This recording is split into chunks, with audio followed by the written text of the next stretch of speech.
Bonjour, moi c'est Marie-Zalaire de chez Gravité à Laval.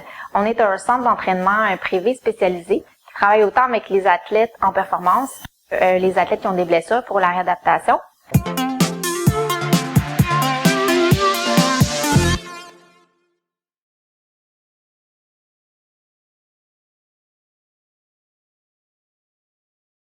Lorsque vous êtes un athlète, vous avez besoin de connaître vos limites. Pourquoi c'est important? C'est qu'on pense que le principe « no pain, no gain », c'est celui qui s'applique. Mais en réalité, ce principe-là n'est pas tout à fait vrai. Parfois, il est préférable d'avoir une progression peut-être un petit peu plus lente, mais qui évite de se mettre à risque de blessure, ou d'avoir des courbatures vraiment intenses qui nous empêchent de jouer une bonne game le lendemain parce qu'on a fait un entraînement tellement difficile, qu'on s'est poussé tellement au maximum que le lendemain, ça devient difficile de bien performer. C'est pas quelque chose qui est souhaitable. Et aussi, on va avoir tendance à sous-estimer l'aspect de la récupération dans l'entraînement. De là, l'importance de connaître ses limites.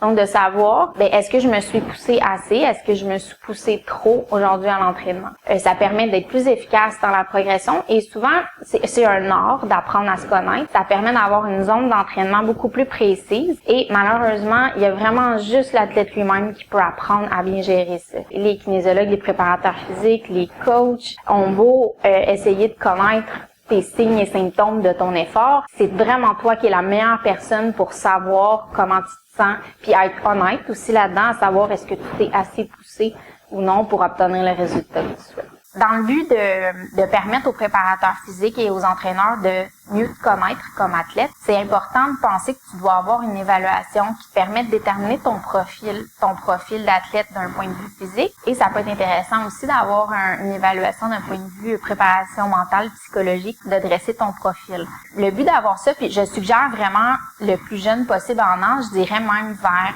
8-9 ans. Ça permet vraiment de voir, pas d'un but de dire on va se lancer dans l'entraînement intense, la performance, puis on va vraiment se pousser, plutôt de dire OK, voici mes forces, voici mes faiblesses. Il y a des choses que je peux travailler par moi-même à la maison. Il y a des choses que je peux donner un effort supplémentaire quand j'ai des pratiques sur la glace. Donc, ça permet de donner une base pour mieux travailler.